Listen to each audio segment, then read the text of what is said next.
Bismillahirrahmanirrahim. Assalamualaikum warahmatullahi wabarakatuh. Sobat, hari ini kita bincang-bincang lagi bersama Pak Dekan.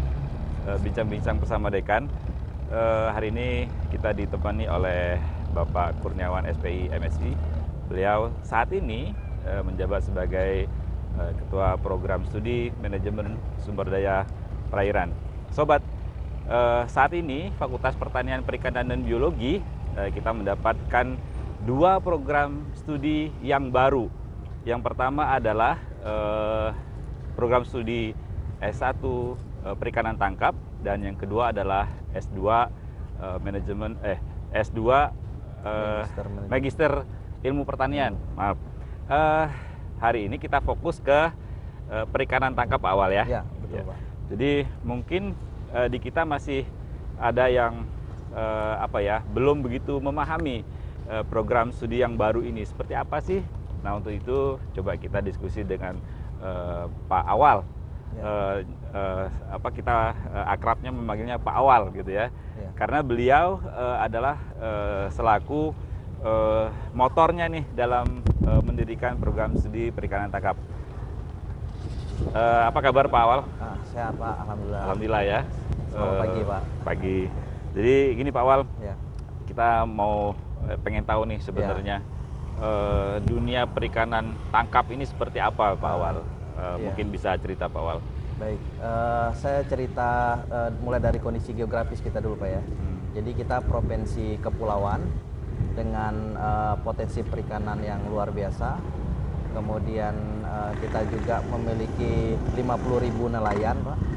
Istri dan rumah tangga nelayan juga lebih kurang 150.000. Belum kita berbicara usaha-usaha yang terdampak dari perikanan tangkap, seperti yang kita lihat ini ada es, ada bakul jual ikan, ibu-ibu tadi yang jualan di pasar itu merupakan terdampak dari kegiatan perikanan tangkap yang hidupnya sangat tergantung dari hasil laut. Ya, sehingga di sini kita berpikir bahwa UBB harus mengambil peran Pak dalam teknologi penangkapan ikan, dalam pengembangan SDM di bidang perikanan tangkap, sehingga ruhnya dari muncul perikanan tangkap di UBB itu seperti itu Pak. Ya, kalau kita lihat ya Pak Awal ya, Bangka Belitung ini khususnya ya, yang daerah kepulauan itu kalau bentangannya itu sebenarnya adalah mayoritas laut gitu ya. Iya, betul. Dan hasil perikanan kita sebenarnya bukan cukup ya, sangat besar sekali gitu ya. Nah, mungkin ini ya sudut pandangnya yang akan diambil ya. Nah, kalau kita lihat skup dari perikanan tangkap ini dari mana sampai kemana nih Pak Awal? Skupnya. Baik, skupnya sangat luas Pak kalau perikanan tangkap. Pertama itu kita berbicara tentang teknologi penangkapannya, mulai dari kapal, mulai dari alat tangkapnya, kemudian alat bantunya, kemudian belum lagi kita berbicara mesin kapal. Di sini rata-rata mesin dalam. Kalau di perairan Rebo itu mesin tempel. Kemudian juga ada kelistrikan. Jadi kalau ini kan kapal-kapal yang menggunakan lampu yang kita lihat ini menggunakan ada sistem kelistrikan juga supaya mesin atau aki yang mereka gunakan itu awet. Nah, kemudian juga kita tidak berbicara tentang teknologi saja, kita berbicara terkait SDM sosialnya tadi seperti yang saya jelaskan, nelayannya, kemudian juga ada istri rumah tangga nelayan, kemudian ada jasa-jasa yang terbentuk akibat kegiatan penangkapan seperti pedagang-pedagang, kemudian pabrik es dan seterusnya. Kemudian kita juga berbicara tentang masyarakat pesisir terkait ekonominya Pak, ekonomi masyarakat pesisir, faktor pembentuk harganya. Kenapa tadi itu pertanyaan yang kita diskusikan dari sebelumnya Pak, kenapa harga ikan di Bangka cenderung tinggi ya daripada daerah lain, karena walaupun kita wilayah kepulauan. Nah, itu salah satunya karena faktor pembentuk harganya Pak yang menyebabkan itu tinggi. Mungkin secara garis besar seperti itu Pak. Jadi iya ya, kalau biasanya kita bandingkan ya kadang-kadang harga ikan di Jakarta atau di Bogor berapa sih dibandingkan dengan Bangka, kadang-kadang ya lebih murah di sana daripada di kita. Betul. Kok bisa? Padahal kita itu daerah yang sumber ikannya ya tinggal nangkap ya, ikan tinggal nangkap, dan memang banyak ikannya di Bangka Belitung. Tetapi harganya tuh tetap tinggi gitu, tetap tinggi. Ini tidak menutup kemungkinan bahwa memang budaya makan Ya, di Bangka Belitung itu memang masyarakat Bangka Belitung khususnya itu menyukai ikan. Ya. Bahkan kalau saya ketemu dengan ibu-ibu rumah tangga itu, rasanya kalau belum lauk ikan itu belum makan. Ya, Nah, menurut Pak Awal bagaimana itu? Ya, betul sekali Pak. Jadi itu sudah diukur, namanya tingkat konsumsi ikan. Tingkat konsumsi ikan di Provinsi Bangka Belitung ya, itu sendiri lebih di atas 60 kg per kapita per tahun. Itu di atas angka konsumsi ikan nasional. Sehingga sudah tidak bukan hanya semboyan aja belum makan, kalau belum makan lauknya ikan. Itu betul.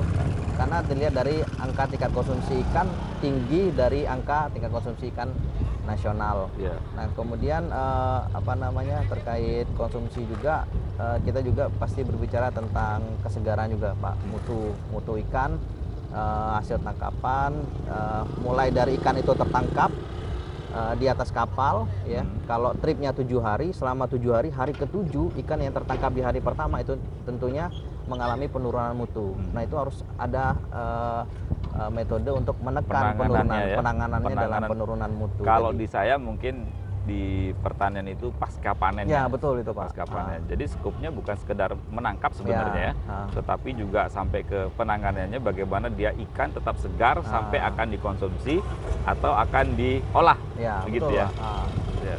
Ini ya terkait kesegaran mutu kan mempengaruhi mungkin tekstur, kemudian warna, kesegaran yang bahan untuk diolah itu juga menjadi bagian dari perikanan tangkap. Ya, jadi alumni dari perikanan tangkap ini nanti sepertinya luas ya cakupan dunia kerjanya luas, itu. Pak. Luas bahkan dan bahkan mungkin seperti kita sekarang berada di pelabuhan perikanan Nusantara Sungai Liat, dan ini mungkin juga membutuhkan SDM yang seperti perikanan tangkap ini ya. Seperti itu. Ya, betul sekali Pak. Ini di depannya kantor Sabandar, kemudian di depan tadi itu ada pasar, kemudian ada perbengkelan, kemudian di sini dermaga ini standar PPN Pak. Kemudian di sana ada Pertamina kan, SPBN-nya untuk mengisi bahan bakar untuk nelayan. Yang tentunya di sini membutuhkan SDM yang banyak Pak. Kalau kita lihat Pak Awal, ini kan di Bangka Belitung ini menurut saya tidak 100% kita bisa mendapatkan ikan yang segar. Ya, saya juga cukup aktif ya di pengelolaan ikan. Saya coba kadang-kadang ya agak sulit juga mendapatkan ikan yang baik. Ya, kalaupun baik harganya mungkin akan tinggi.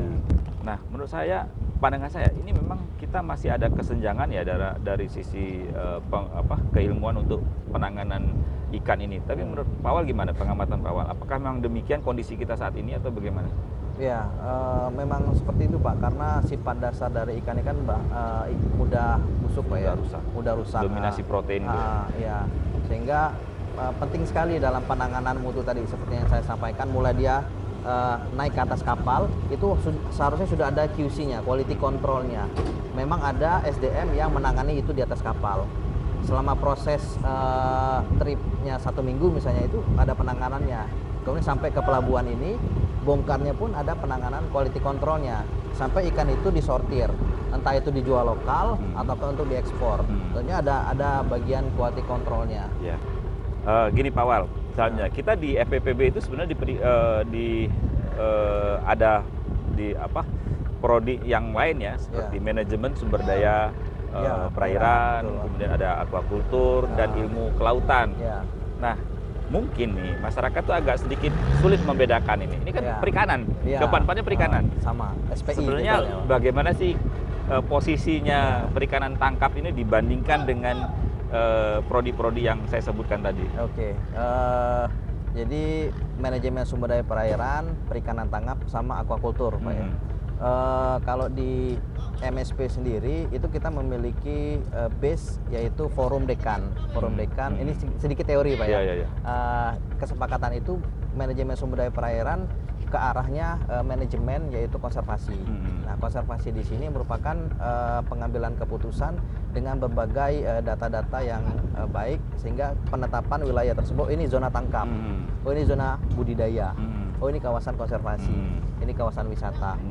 Nah, sehingga di dalam manajemen sumber daya perairan perlu banyak alat-alat analisis yang baik, didukung dengan data yang baik, datanya tentunya pengambilan datanya yang benar, kemudian data yang baik untuk mengambil keputusan bahwa itu baik untuk menjadi zona apa. Itu contohnya. Ya, salah satunya kan yang umum itu RZBP3K.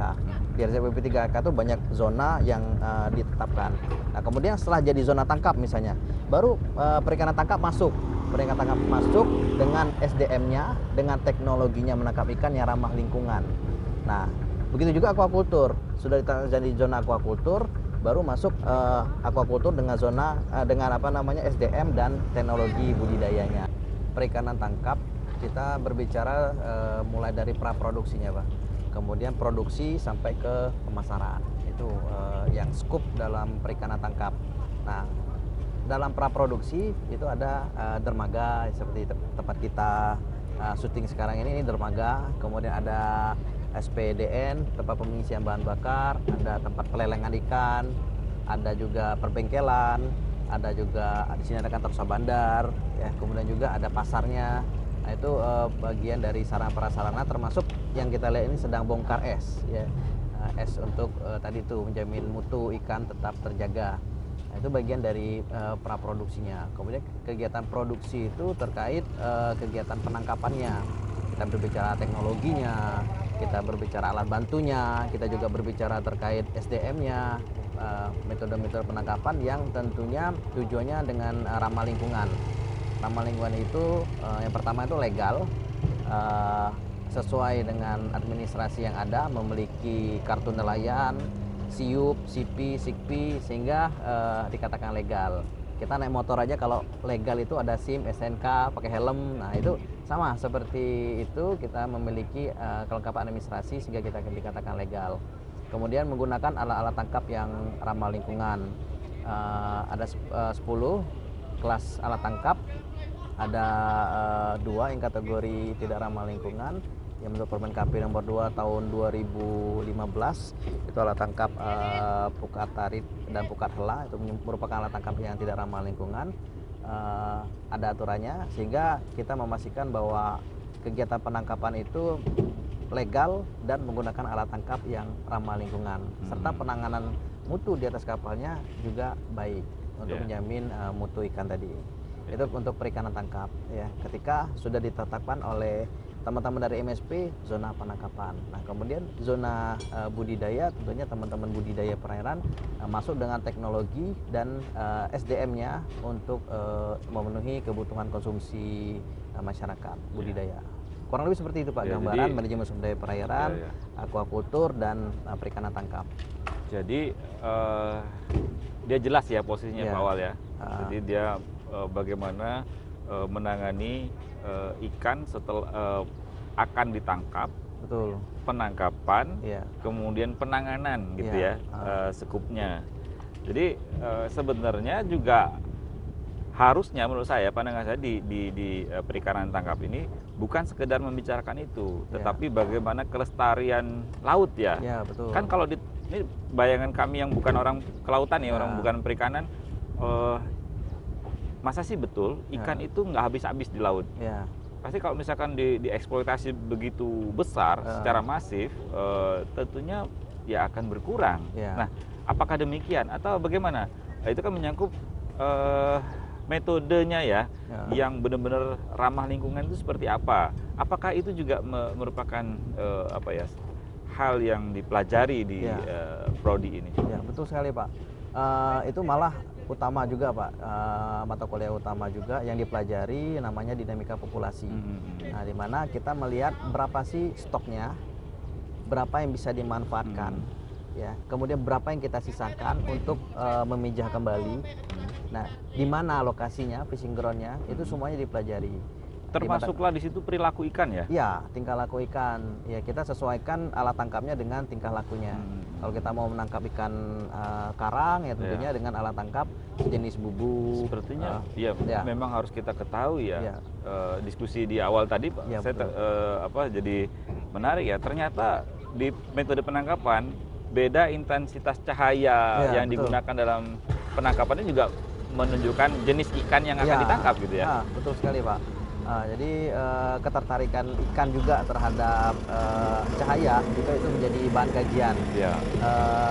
sifat ikannya fototaksis positif, artinya mendekati cahaya ketika ada cahaya di malam hari. Itu sebagai contoh ya, salah satu perbedaan hal yang warna kecil gitu lampu ya. juga Iya, kan itu juga dikaji melihat ketertarikan, mungkin jenis-jenis ikan tertentu lebih tertarik dengan lampu warna apa misalnya, itu merupakan bagian dari itu penelitian contohnya perikanan ya. tangkap, Jadi ya. memang kita nantinya akan apa ya, menghasilkan alumni SDM yang betul-betul memahami tentang Ya. bagaimana kelestarian laut, Ah. kemudian bagaimana cara menangkap yang baik, kemudian membuat apa ya, ya ikan yang seperti apa yang harus ditangkap. Ya. Karena kalau misalkan saya sering tuh nyari ikan segar ke pantai-pantai atau ke tempat nelayan yang bersandar seperti ini, ternyata jenis ikan tuh bahkan dari yang kecil sampai yang besar tuh tangkap semua. Apakah memang ini begitu atau bagaimana aturannya tuh?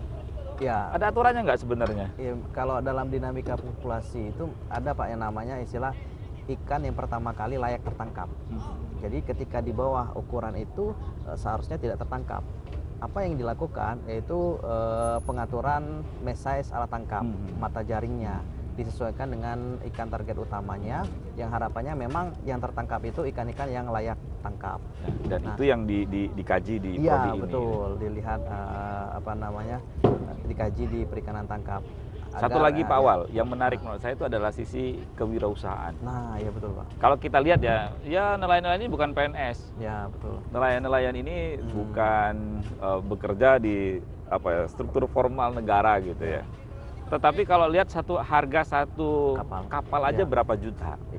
Ya ini kapal-kapal yang ukuran 5 GT itu sekitar 250 Pak. 250 juta lengkap dengan mesin. Ya, artinya barunya. Nelayan-nelayan kita ini makmur sebenarnya. Iya, betul Pak. Itu kapalnya ditinggal aja seperti itu Pak, 250 juta. Jadi ini apa ya, ikan di laut segitu banyaknya tinggal ngambil. Iya. Dan itu nilai ekonomi yang bagus gitu ya. Nah, dari konsep di prodi kelautan sendiri menyikapi kondisi seperti ini, apakah memang diarahkan ke sana juga Pak Awal dari sisi kewirausahaan entrepreneurnya berbasis ikan ini? Ya, betul sekali Pak. Jadi dilihat dari nilai harga kapal aja, satu pengusaha perikanan bisa memiliki 10 kapal Pak, dengan nilai kapal yang tadi sekitar 250 juta. Kalau kapal di wilayah Celagian itu bagan perahu itu udah kurang dari 500 juta mereka satu buah kapalnya, dan mereka bisa punya 5 kapal untuk satu pengusaha kapal bagan.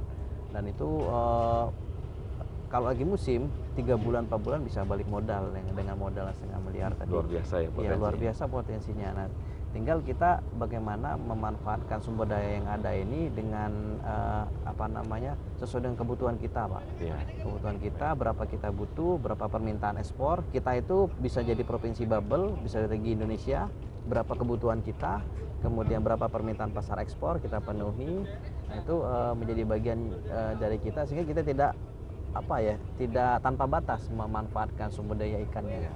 Ya, sehingga pemberlakuan sistem kuota sebenarnya sudah sangat perlu. Kapal jenis A boleh menangkap per tripnya berapa, itu sebenarnya sudah harus diatur. Nah, ketika kapal A dan kapal A tidak berangkat, kuotanya bisa dialihkan ke kapal B misalnya. Nah, sistem seperti itu sebenarnya penting untuk menghindari pemanfaatan yang tanpa batas tadi. Ya.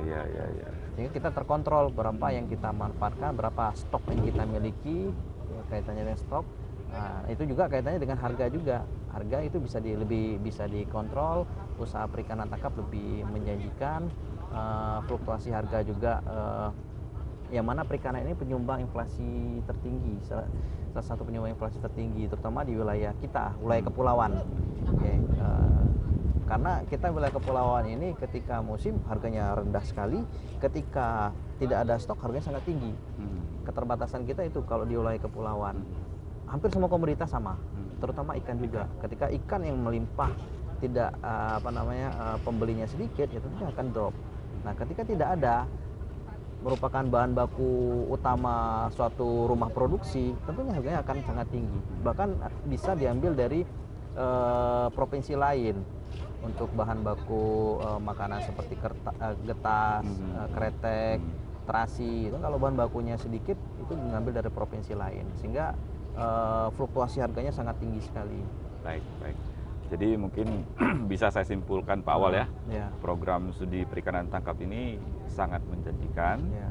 Dan Betul. ini menjadi prodi yang salah satu prodi yang bisa menggerakkan perekonomian khususnya Bangka Belitung itu lebih bergeliat dari sektor Ya, perikanan. betul, Pak. Dan spare kegiatan usahanya juga itu sangat luas sekali. Ya. Baik dari sisi alat peralatan ya, industri peralatan penangkapan ikan, metode dari alat-alatnya, kemudian sarana prasarana penanganan ikan. Ya. Kemudian pengolahan ikan itu sendiri, bagaimana ikan yang sudah ditangkap itu tetap segar sampai akan dikonsumsi atau Langsung akan atau diolah diolah gitu ya. kembali, betul, Dan Pak. spare dunia kerjanya tuh luas besar. sekali, Pak. Dan kalaupun kita ingin berwirausaha dengan sektor perikanan tangkap ini, tadi udah disampaikan ya Pak Awal bahwa harga satu kapal aja ratusan juta.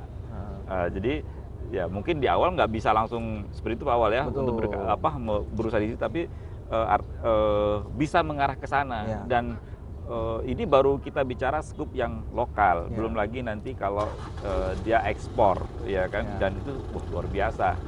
Dengan kekayaan Bangka Belitung dari sektor perikanan laut yang luar biasa ini, ditambah lagi dengan sumber daya manusia yang memang mumpuni di bidang perikanan tangkap ini, ya insya Allah itu akan membuat perekonomian kita akan lebih baik. Dan secara keilmuan pun akan tumbuh dengan baik ya di Bangka Belitung. Baik sobat, demikian bincang-bincang kita pada hari ini, bincang-bincang dengan Pak Ade. Mudah-mudahan sekali lagi ini menjadi inspirasi kita bersama dan kita bisa sama-sama membangun khususnya Bangka Belitung, umumnya Indonesia untuk menjadi lebih baik lagi. Terima kasih. Assalamualaikum warahmatullahi wabarakatuh. Waalaikumsalam.